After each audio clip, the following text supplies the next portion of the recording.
Depuis que le père Ménard a décidé pour sa sécurité de cacher Loulou dans un pensionnat, rien ne va plus.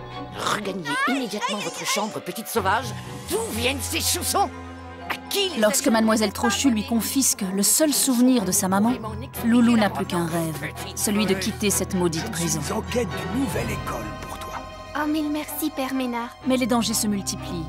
L'homme à la canne d'argent, toujours à la recherche de Loulou, renforce sa surveillance autour du père Ménard.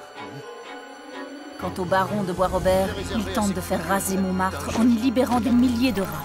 L'action de Loulou et Gabi le soir de Noël permet d'éviter le pire. Mais pour combien de temps encore? Rangerai. «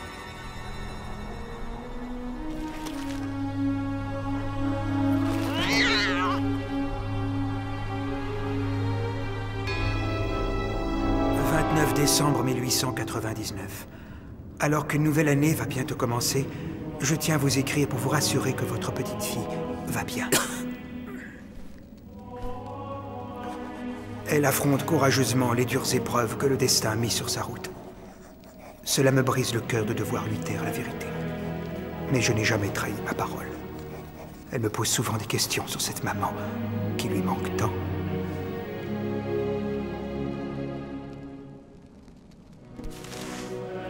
Que ce nouveau siècle vous apporte tout le bonheur que vous souhaitez. Je vous transmets les pensées affectueuses d'une petite fille qui, du fond de son cœur, vous aime. Que Dieu vous protège.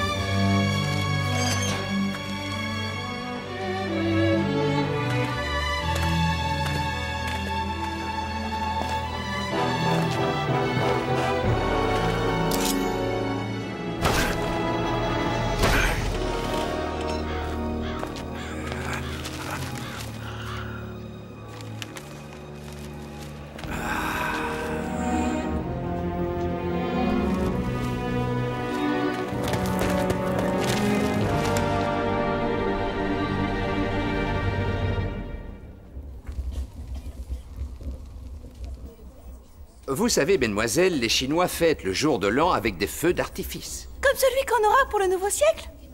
Tout à fait. Et j'espère qu'il sera aussi beau que ceux des Chinois. Oh, qu'est-ce qu'il fait froid ce matin? Oh, oui, j'ai si froid. C'est vrai, on gèle ici. Normal, le poêle s'est éteint.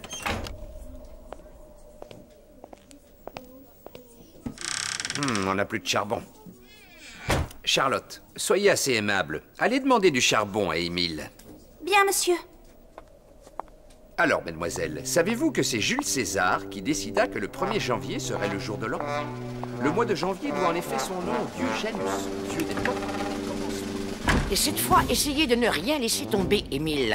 C'est lassant de toujours répéter la même chose. Mais enfin, soyez un peu plus dégourdi et redressez-vous, que diable.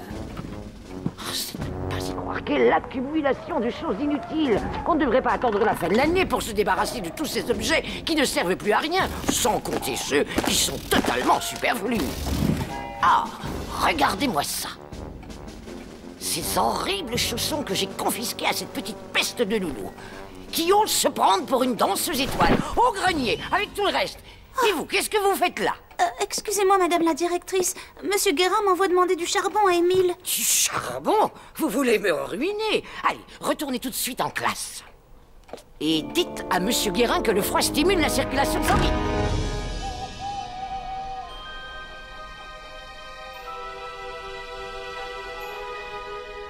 On a intérêt à pas se faire pincer.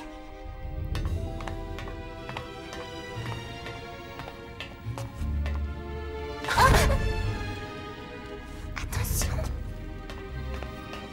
Oui, faut pas qu'elle nous entende. Parle pas de malheur. Laisse-moi passer devant.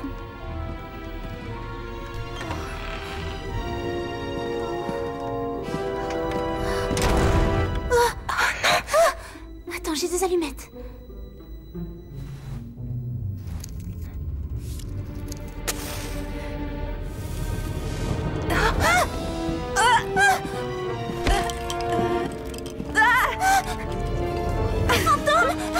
Mais Bonjour, monsieur. Je m'appelle Loulou. Je recherche mes chaussons de danse. Savez-vous où ils sont? C'est peut-être l'amoureux de Trochu. Où est-ce qu'Émile les a rangés? Je suis sûre que je vais les trouver. Ça y est, Charlotte, ils sont là.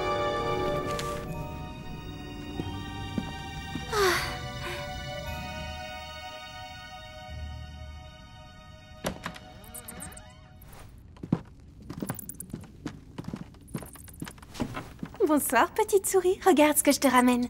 Oh, quand je pense que cet horrible Trochu a osé te les confisquer. On les a récupérés, c'est l'essentiel. Ils ont appartenu à ta mère? C'est tout ce qui me reste d'elle. Elle était danseuse alors? Peut-être, je ne sais rien d'elle. Et si tu les mettais? Tu sais ce que c'est, ces signes brodés? Non. Un peu grand. Et si j'essayais de faire quelques pas?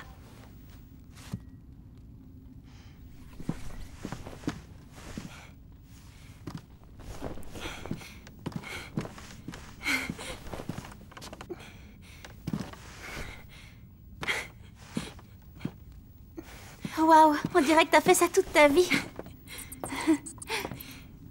Ah, si seulement j'avais mon piano, je pourrais t'accompagner. Attends.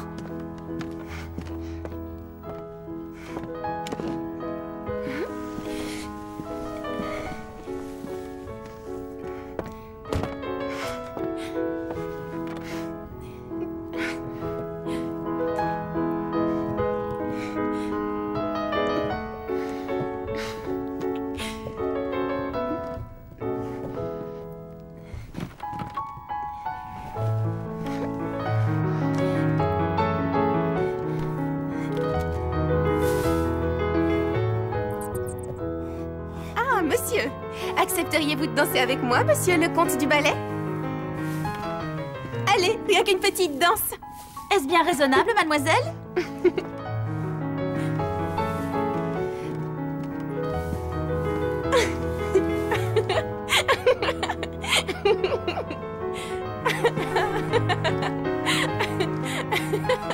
Tournez, tournez.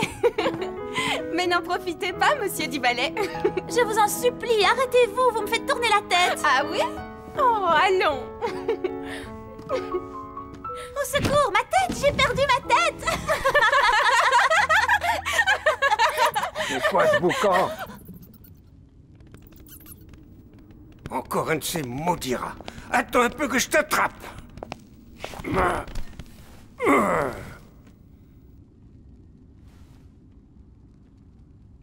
C'est joli, ces signes. C'est peut-être maman qui les a brodés. J'ai déjà vu ça quelque part. Mais où? Je me vengerai. La bague du baron de Bois-Robert. Un nouveau siècle prospère, mes amis. Au nouveau siècle! À Paris! À l'exposition nouveau siècle! À votre santé, baron! Chers amis, le moment est venu de vous présenter mon grand projet.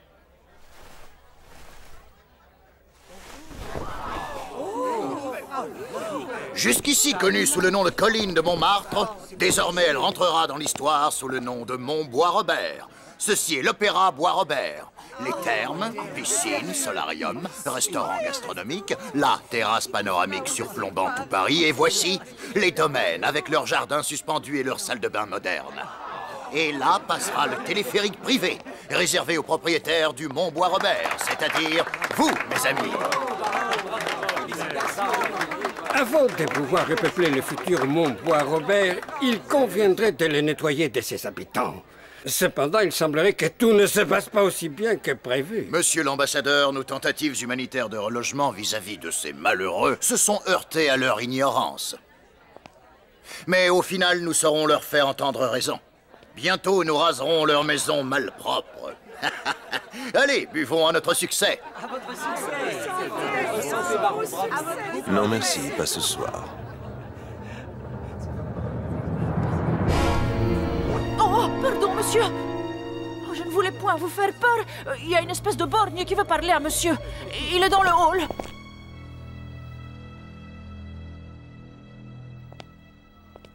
Alors Dédé, j'espère que cette fois tu ne vas pas me décevoir. J'ai ce qu'il faut, patron.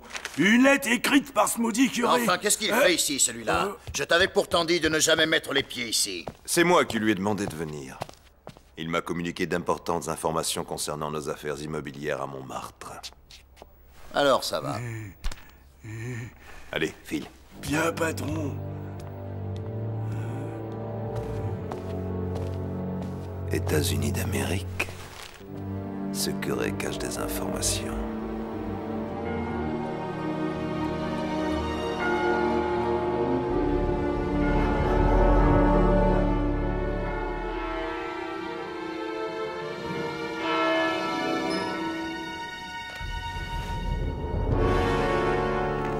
Excusez-moi, mon père. Libérez votre cœur, j'écoute votre confession, mon fils. C'est moi qui vous écoute, mon père. Ce n'est pas bien de mentir pour un prêtre. Or, vous m'avez menti. Qu'est devenue la petite fille abandonnée par sa mère dans cette église en novembre 1887? De quoi parlez-vous? Je ne comprends pas. Voyons, souvenez-vous, une nuit glaciale. L'hiver s'était annoncé tôt cette année-là. Une femme jeune et belle, serrant son bébé. Qui êtes-vous? Je crois que vous ne me comprenez pas. C'est moi qui pose les questions. Dites-moi la vérité, vous devez me répondre. C'est pour le bien de cet enfant. Vous mentez.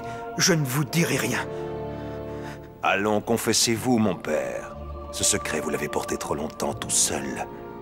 Je vous écoute. Comment s'appelle-t-elle? Où vit-elle? Même sous la torture, je ne vous dirai rien. Allez au diable! Ne me forcez pas à employer des moyens peu chrétiens. Où est-elle? Qu'est-ce que c'est que ce bazar?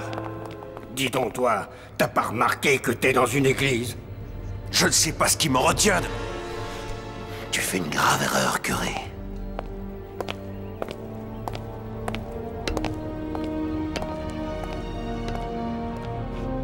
Je n'ai pas dit mon dernier mot. Ça va, monsieur le curé? Si c'est pas un monde! Comment qu'il a osé vous parler? Vous voulez que j'appelle la police, mon père? Ça ira, ma fille. Merci. J'espère que le prochain d'entre vous que je vais entendre en confession ne va pas me crier dessus. Allez, à toi! Vas-y! Allez, c'est où?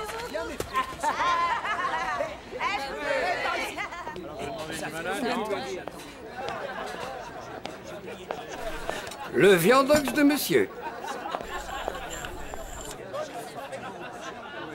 Bonjour, Gabi. Bonjour, Père Ménard. Il faut que je te parle. Vous êtes malade? C'est pas bien grave, rien qu'un petit coup de froid. J'en ai vu d'autres. Tu sais, je ne serai pas toujours là.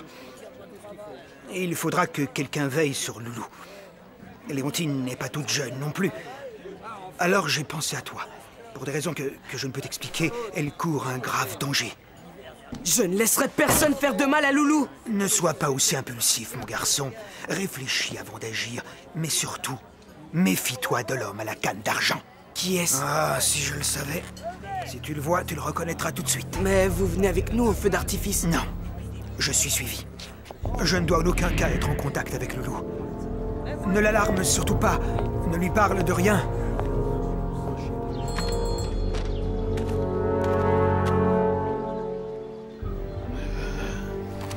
Ils ne me lâcheront jamais.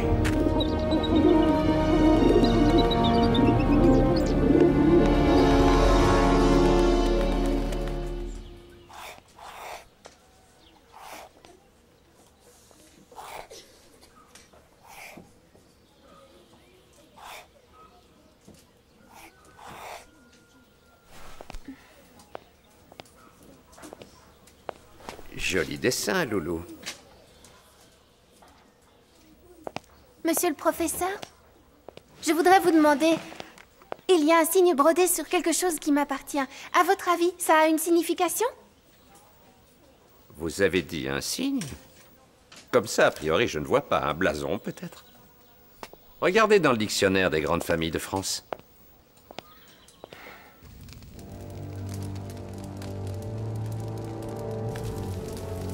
Nous finirons bien par la retrouver. Dédé? Je vous ai obéi, j'ai suivi le curé, patron.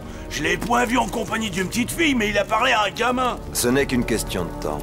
Nous finirons bien par tout savoir. C'est presque le même, mais pas tout à fait. Oh. Regarde celui-là.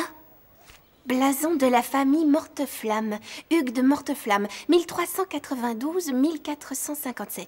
S'est distingué au siège d'Orléans aux côtés de Jeanne d'Arc.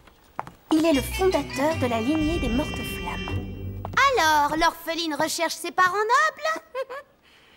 Ça risque pas avec ta tête, ma pauvre fille.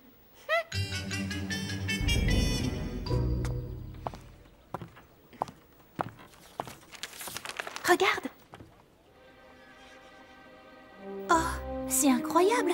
On dirait le signe brodé sur tes chaussons de danse. Le signe, symbole de l'harmonie, est le blason des comtes de Lagny dont la lignée remonte jusqu'à l'époque de la première croisade. Gauthier de Lagny, 1072-1099, tombé sous les murs de Jérusalem. Sa devise était... Ainsi, vous vous intéressez aux arbres généalogiques. Qui vous a permis d'emprunter cet ouvrage?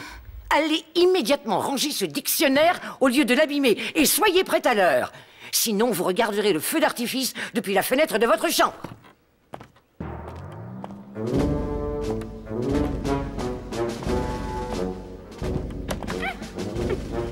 Quelle sale peste, cette Solange! Ma droiture, ma fidélité et mon honneur sont plus importants que ma vie.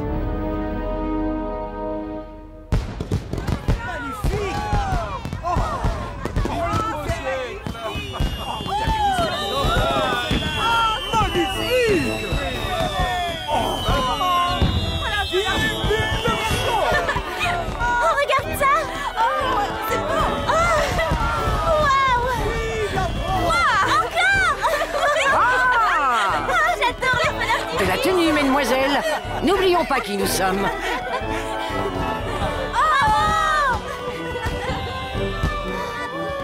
regarde celui-là. Oh, c'est joli. Vive 1900.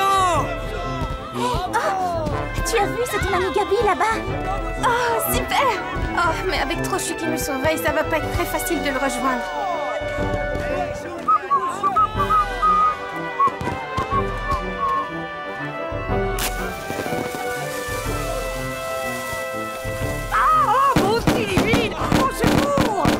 C'est un attentat! Émile! Je suis ravi de vous servir de coussin. Bonsoir, les filles. À tout à l'heure. D'accord. Allez, viens, on file. T'y es pas allé un peu fort? T'inquiète pas, elle est coriace, elle s'en remettra. Allons, bougez. Essayez d'avoir l'air naturel. Comment pouvez-vous les photographier alors qu'ils bougent? Mais c'est leur mouvement qui m'intéresse. Je ne fais pas de la photographie, mais du cinéma. Oh, effectivement, j'en ai entendu parler, c'est magique. Non, jeune homme, ce n'est pas magique. Ce sont simplement des images qui se succèdent et qui créent l'impression de mouvement. C'est l'invention du siècle, si vous le voulez bien, mademoiselle. Passez de votre pas élégant devant l'objectif.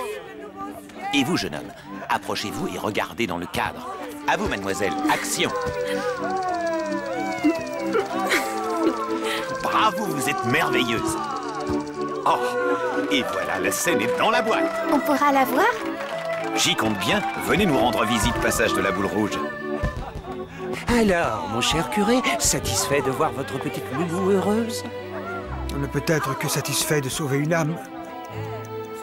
Dans quelques minutes, nous serons en 1900. Je me demande ce que ce siècle nous réserve. Certainement de merveilleuses inventions. Mais le seront-elles pour le bien des hommes? Vous êtes bien pessimiste tout à coup. Alors, qu'est-ce que tu souhaites? Être toujours avec toi, mon chef. Oh là là, regardez!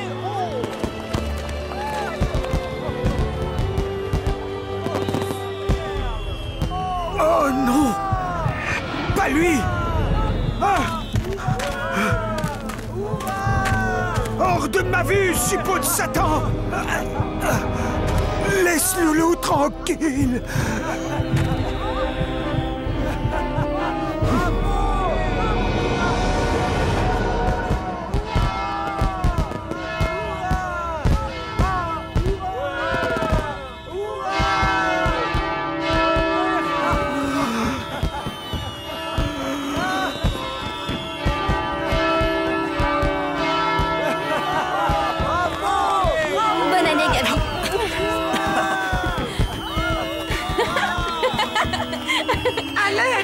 Il y a le curé qui ne se sent pas bien.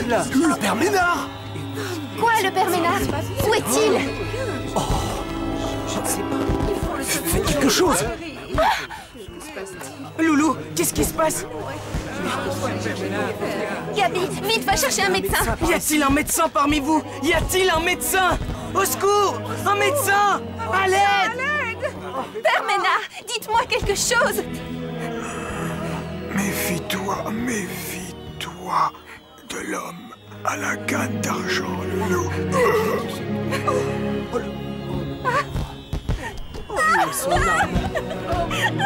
Père Ménard, non, ne me laissez pas. Allez, circulez s'il vous plaît, y a rien à voir.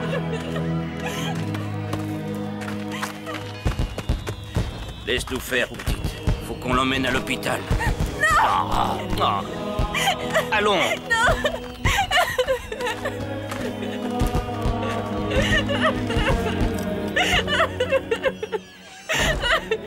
Je vous en prie, laissez-moi monter. Est-ce que t'es de la famille, gamine? Non. Alors tu restes là. Je viens avec vous, je suis instituteur. Cet homme est mon ami. Où l'emmenez-vous? Aux urgences, à l'Hôtel-Dieu. Allez hop, en voiture, on n'a pas une minute à perdre. Allez, ya! Loulou, ne t'inquiète pas.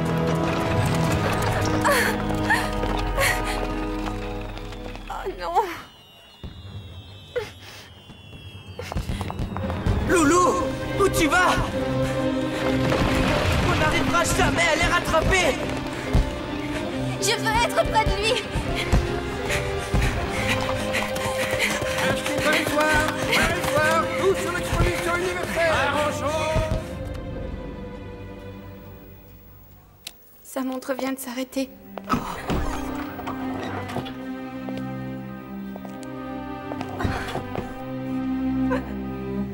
Oh non, pourquoi? Loulou!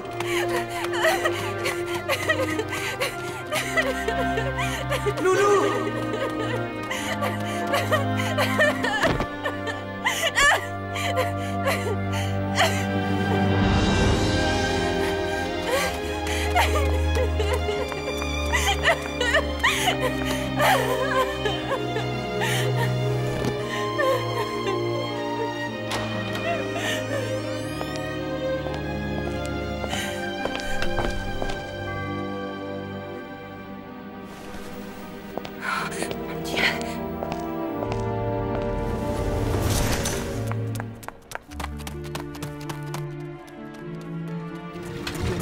En santé, au nouveau siècle. Loulou? Gabi.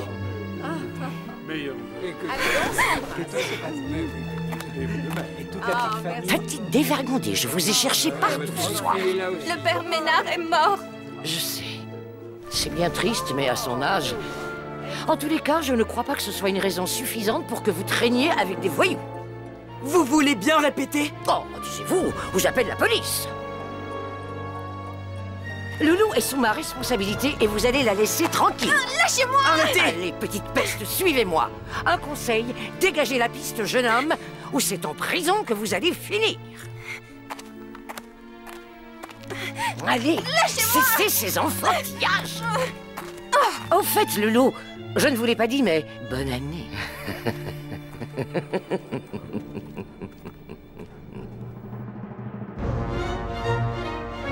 Plus personne n'est là pour couvrir les frais de votre pension. Donc, vous effectuerez quelques petits travaux en échange de toutes nos bonbons. Elle n'est plus en sécurité. Comment vas-tu faire, mon Gabi? Namaskar. Approchez, approchez, mademoiselle. Abracadabra, Nisvana, Hocus Pocus Mysterius Disparius Volatilus. Merci d'être venu me délivrer de là. Hé, vous là-haut, au nom de la loi, descendez!